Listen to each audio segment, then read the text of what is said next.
Добрый день. У нас сегодня в гостях народная артистка Кыргызской республики Айтурган Темирова. Спасибо большое, что пришли к нам в студию. Вот недавно отметили 50 лет выхода на экран фильма «Алыма Кисыккулю». Вы там дебютировали, да? Вот. И еще появились сообщения про фильм «Белый пароход», как он трудно проходил через комиссии Госкино в Москве, да, в те времена. Вот какие-то такие моменты в «Алых маках», в «Белом пароходе», в других фильмах, может быть, «Волчья яма» тоже, да? Расскажите, пожалуйста, что там было, как было.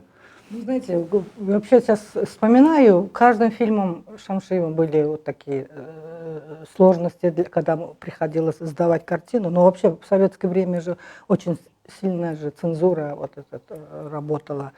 И проверки, вдруг что-то не так, снимут, что-то там и так далее. Потому что у нас, как говорили же, что у нас преступлений почти нету в советское время, там наркотиков нету, у нас все хорошо, движемся, план выполняется, перевыполняется и так далее. Короче, там пьяни, да, всегда готовы. Поэтому за этим очень сильно следили. Вот, а вот вы говорите Алыма Кисыккулю, ну да, Алыма Кисыккулю тоже Шамшиеву приходилось переделывать, переснимать какие-то сцены. Когда мы поехали, он поехал в Москву, тогда же в советское время мы все фильмы должны были сдавать именно в Москве. Потому что сценарий сперва напишешь, тоже Москва должна утверждать. Фильм сделаешь, Москва должна утверждать. Поэтому как-то сценарий утвердили, ну, я не знаю, и потом, видимо, Шамшиев еще какие-то сходу работы что-то добавлял. Вот. И когда уже поехали сдавать картину, там начали возмущаться. Там была какая-то реплика этого Байзака, Джумадылов, который говорит, Чухморова, когда привязали, какая у тебя родина, там, и так далее, какая твоя родина, и там он что-то политически что-то говорит. Я сейчас не помню уже, потому что его попросили вырезать эту сцену. И Шамшиеву приходилось снова делать дубляж, и снова вот этот реплику переписывать, и какие-то места, там даже в фильме, если увидите, там как бы тише, не слышно. Ну, это как-то легко обошлось ему, но переснял. Вот. Потом «Белый пароход», то же самое, это было очень сложно, картину вроде бы тоже по сценарию приняли, снимали фильм, приехали в Москву, и там тоже руководство, и там обязательно кто-то из КГБ, кто-то из МВД должны смотреть, из руководства.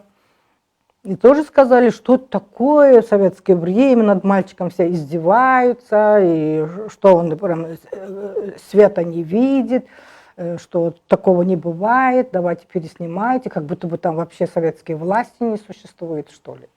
Антисоветчина. Да.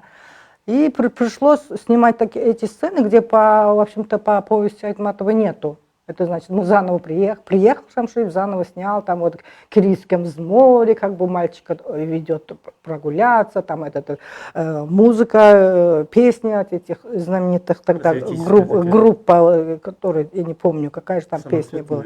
Самоцветы, типа «Мой адрес», «Ни дом, ни улица», да, что-то подобное этого. Вот с этой музыкой, строительство, там комсомолы, там приехали на стройку, песенку поют. Ну вот такую хорошую часть тоже посмотрели. И вот это пришлось нам снять и добавлять, да. Тоже, когда увидели фильм, мы сразу сказали, все, партбилет на стол. Ты как смел такое снимать? Что это за над мальчиком? Первый вариант когда был, да? Или уже когда досняли? Ну, второй вариант... Нет, первый вариант, когда сняли, когда поехали, да, прям сказали, партбилет на стол, ты что снял, ты что там такое, это что, советской власти нету, что ли, это же все над мальчиком там, издеваются все, какой-то там первобытный, типа такой. Ну и вот, и он, естественно, испугался, ну, может быть, не испугался, согласился, в общем, фильм... Помню, кто-то из наших тоже поехал, председатель. По-моему, Байлинов, да. Еще кто-то, в общем, поехали. Может быть, даже Чингис Старюколович был. Вот.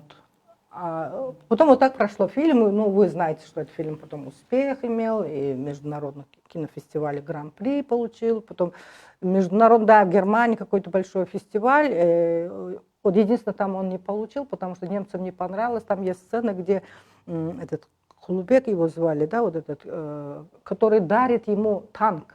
Ага, да-да-да. Да, он подарил Чороду ему, Манафига, да, да. Чороду Манафига, дарит ему танк, и он как бы, а до этого он как бы на танке, который изображает там немцев, стреляет, или еще танки ему. Вот это не понравилось, вот почему вот мальчик даже там уже настраивает там детей. Настраивать на войну. Вот это помешало, а то бы он бы уже еще Маленький да, один маленький маленький. эпизод, да? Да. И вот так было. Вы знаете, в общем-то, почти все фильмы, ну, то же самое «Волчья яма». То же самое «Волчья яма», тоже приехали, тоже сдавать, тоже сразу же партбилет на стол. Вот чуть что, партбилет на стол. Ну, Может в общем, быть, надо было прям ну, надо было. сдать Надо и было. стать А диссидентом? я ему потом говорила, а может быть, надо было? Что, как ты можешь так вообще говорить? Ну хорошо, ну арестовали бы. Ну хорошо, арестовали бы еще, я согласна. Но партбилет, чтобы забрали, это знаешь, что значит и так далее.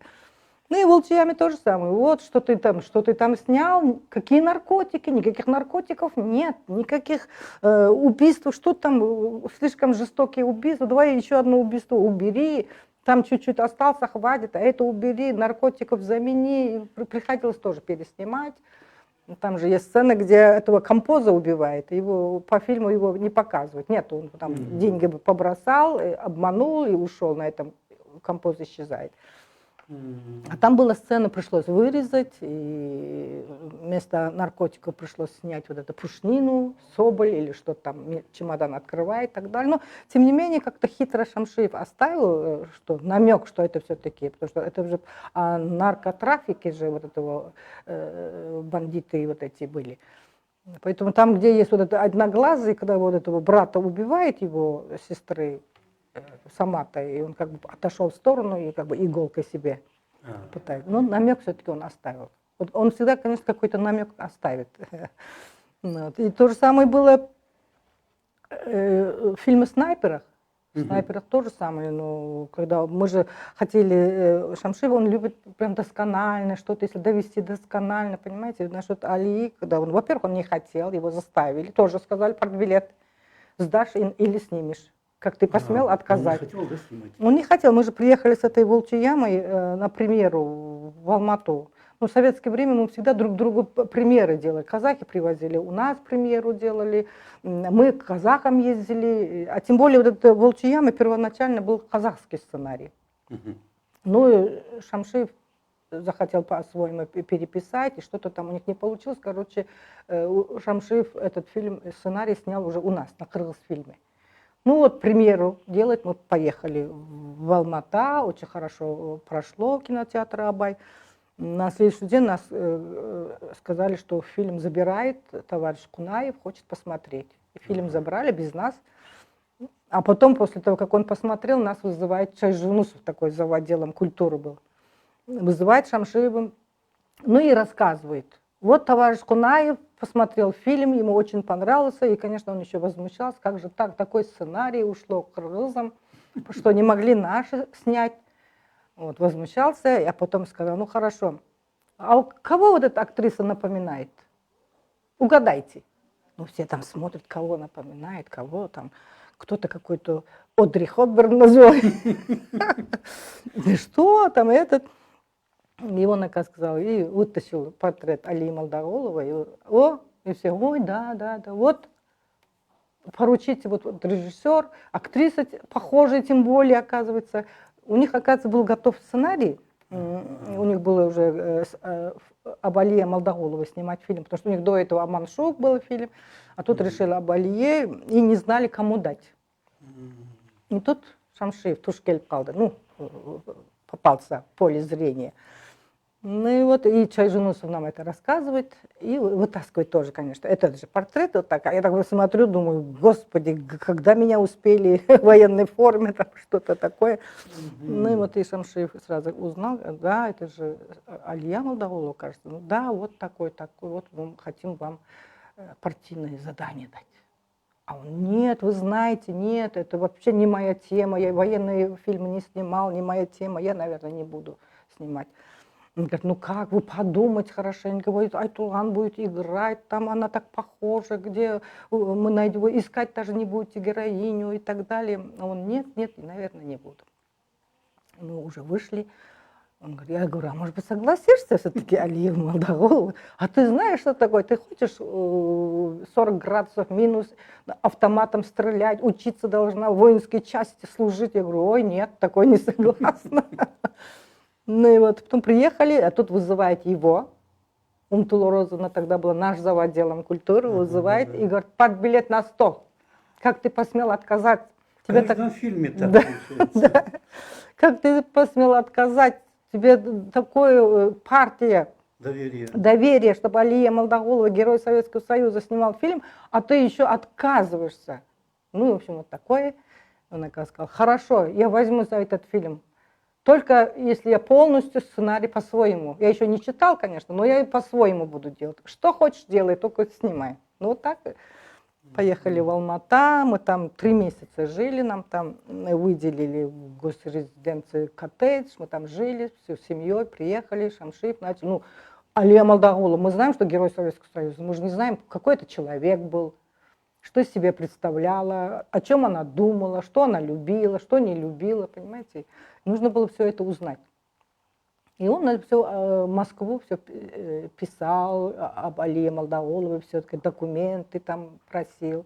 Потом начал просить, что кто вот живой, кто с ней. И вот эти 2 подружки нашли, где играет потом прототип Вера Глаголева и Мария Яковлева, Марина. Они живые. Пригласили их, прилетели самолетом, встретили.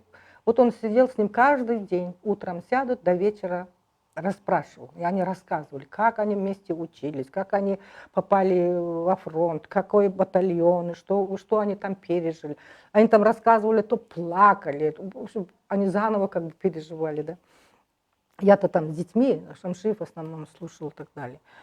И сценарий нужно же писать, чтобы представление иметь. А не так, пошла, взяла винтовку, ура, и тогда фильм не получился бы.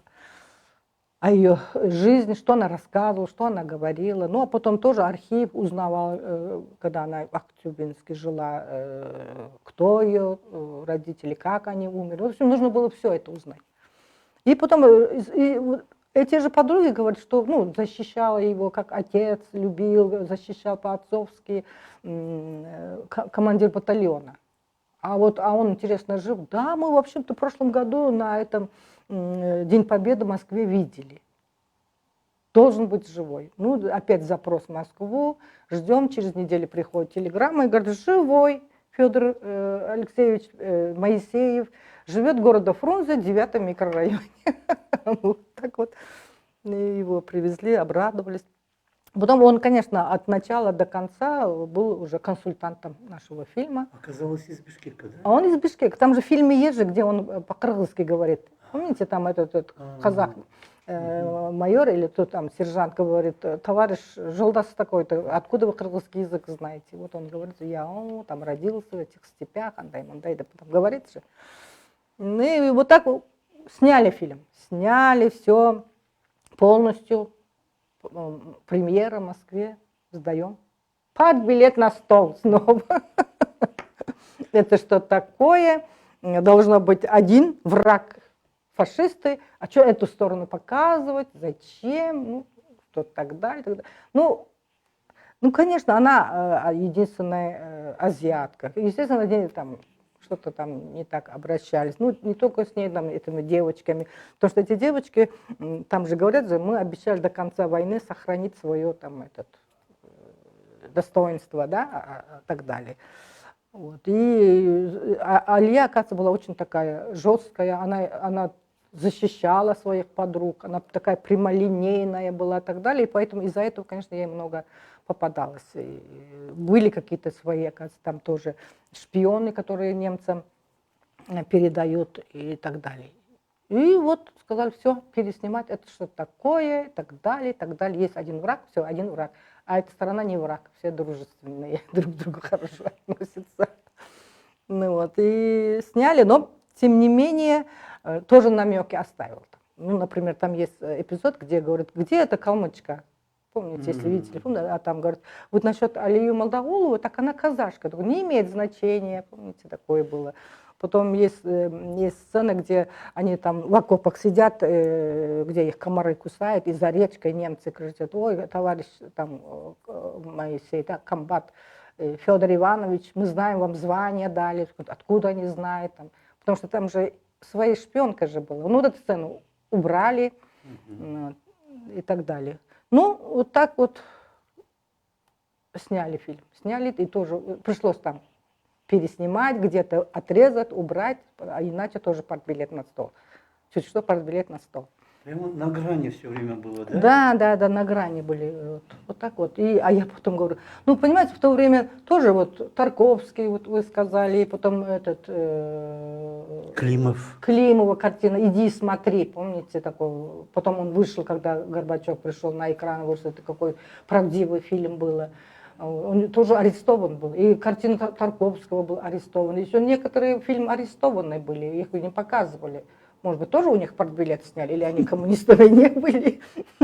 Вот. Но они как бы не сдавались. И потом же с таким триумфом эти фильмы арестованные уже полностью вышли на экран. Когда уже перестройка. Да. Если бы, может быть, арестованные были бы, может быть, тоже первоначальные варианты, эти же фильмы, может быть, еще лучше вышли бы. Вот такие были истории. Тарковский снял фильм Андрей Рублев, да, это его второй или третий фильм был. Там одни кыргызы играют этих всех ханов, монголов, которые вот... Да. Это как случилось, вы не знаете, почему он именно пригласил кыргызских актеров? Арсен Умралиев, Булат Бишнулиев там играли. Ну, я не знаю, может быть, его понятие, что-то он хотел... Дело не в том, что это кыргызы, а вот именно что-то такое... Ну, восточноазиатские. Да, восточноазиатские. Там они между собой по-кыргызски говорят. И это было очень удивительно. Я где-то в Москве видел, когда вот он...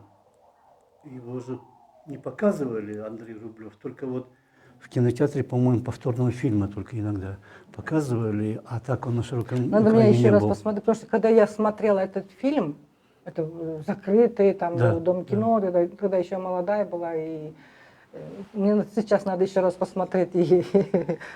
А вот в связи с Алией Молдогалиевой вас в Казахстане вообще не различают почти. Вы знаете, Алии Молдоголовой почему-то вот именно вот этот портрет, который очень сильно со мной схож, они считают, что это правда, что это правильный, что это прям с нее, что ли, художник из Ленинграда тогда писал. Очень известный художник, еврей, говорят, очень талантливый. Вот. И говорят, что это правильный. А остальные же, тогда же фотографий не было, Али вообще фотографий не было. Все нарисованные. Нарисованные, и получается, почти многие, конечно, не очень. Ну, есть у них какие-то фотографии детства, но это в детстве совсем другое. А вот эта фотография, говорят, что это больше Алию Молдоголову похоже. Вот. Поэтому вот они мне как бы по этой фотографии утвердили. Ну, знаете, с этим схожеством целая проблема. То там в «Бессмертном полку» кто-то вышел с портретом Алии, но это я с моим с фильма, там, итога, там в этом сейчас в Санкт-Петербурге или где-то огромный болдинг, да, вот этот плакат повесили защитники, освободители этого блокада Ленинграда, герои Советского Союза погибшие, и среди них опять мое изображение с фильма. И как-то, с другой стороны, мне как-то это не очень нравится. Ну, я слышала, что там чуть ли ругались, возмущались, казахская сторона, там жаловались, что это такое, а там кто-то, видимо, руководству ответили, какая разница, они так похожи. Ну, вот. Я знаю, что читала, что года 2 назад казахская сторона выпустили эту марку Алии Молдоголовой. Я видела марку Алии Молдоголовой, но это настоящая Алия там уже. Ну а кто-то, журналисты, начали возмущаться, что опять это тоже я. тут уже, тут уже путают, где я говорят, что это Алия, а где действительно Алия говорит, что это я. Я уже сама тут уже путаться начала. Вот так вот. Но дело не в этом, конечно. Дело в том, что Алия Молдағұлова жатқан жері, как жайлы болсын, да, Царство Небесное. И она действительно, оказывается, когда вот это изучаешь историю человека, как прикасаешься как-то ее вещам, потому что вот эти архивные нам давали, архивные ее письма, которые я трогала руками, понимаете, какие-то вещи ее. И когда вот эти подруги рассказывали про нее, и как-то проникаешься вот в ней, и в фильме представляешь, наверное, она вот так делала, она вот так, там, если там комбат рассказывал, она вот здесь вот так лежала, оттуда сюда бежала, вот здесь она тут что-то сказала, или подружка говорит, вот мы перед смертью, прям этой ночью, где уже готовились к бою на следующий день, Алия, вот так вот, где она расплакала, рассказала, говорит, тут никогда она, говорит, нам не рассказывала, но всегда нам казалось, она такая жесткая, такая упрямая, и вдруг, говорит, она расплакалась, вот это все рассказала. И, вы знаете, вот когда вот это все это играли, это же тоже, знаете, вот, видимо, настолько вошла в образ. Во-первых, мне, конечно, задание, как это Шамшиев сказал, партийное задание дали нам с тобой. Или ты его хорошо сыграешь, или ты с треском опозоришься на весь Казахстан.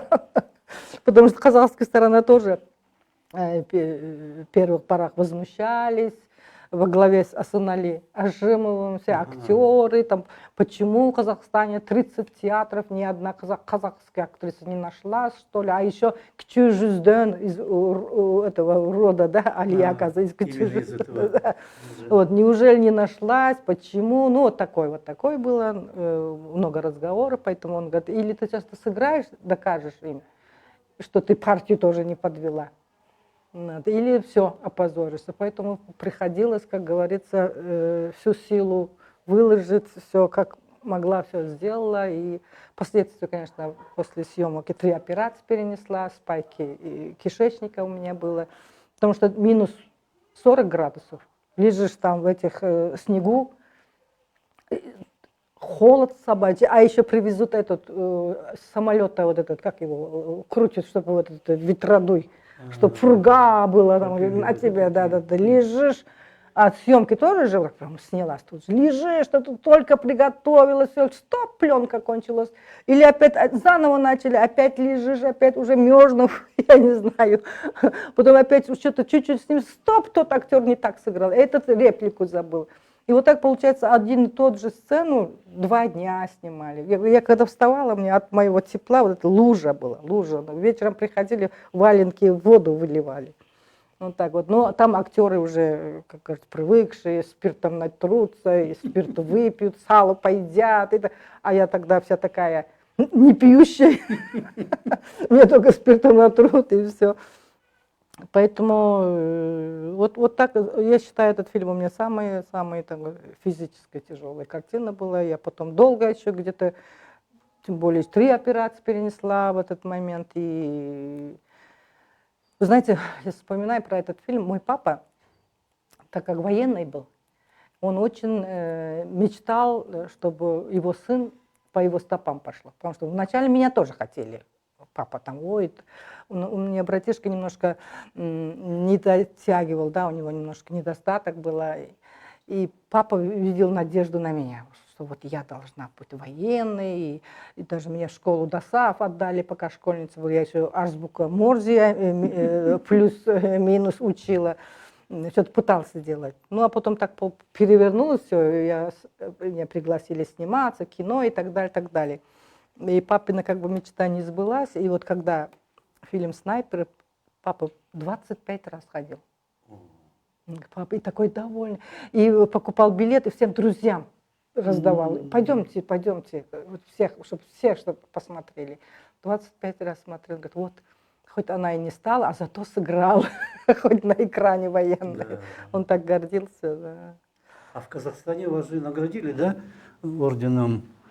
Как он называется? Да, орден дружбы 2-й степени наградили казахи.